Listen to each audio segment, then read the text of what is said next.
paano naman nag-a-apply or ano naman ang effect nitong intellectual property sa internet or sa cyberspace? Yes, So, opo.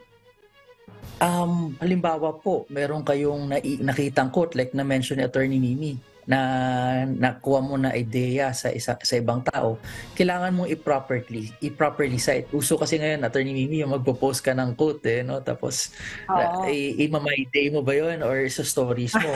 So kailangan Yung sa story. Oo, kailangan may Oo. proper citation po yun upang hindi po kayo magkaroon ng violation or infringement. Um, Meron actually ngayon for a case of trademark, Attorney Mimi, no? Pero hindi sa Philippines. Nangyari ito sa US. I hope I don't violate something when I mentioned the brand. May isang brand name ng bag na Okey po. ginawa ng artistic expression by placing ang painting ni Andy Warhol sa bag na yon. So, Mhm. in-auction, etc., etc. Ay inargue, nag-file itong sikat na brand bag na to laban doon sa artist na gumawa nung artistic work na yon. And sabi ng isang court sa United States, ang paglagay or paggamit ng itsura ng bag gives the likelihood of confusion na related siya doon sa bag company.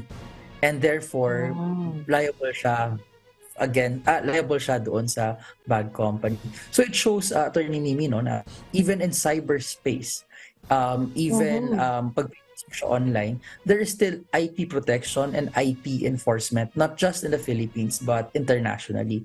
In fact, pag nag-post ka dati ng mga music sa social media, Attorney Mimi, no, pag hindi ka naglagay ng disclaimer, talagang i-bring Mhm. down or itatag ka as violating community standards ng ibang social media Mhm. platforms.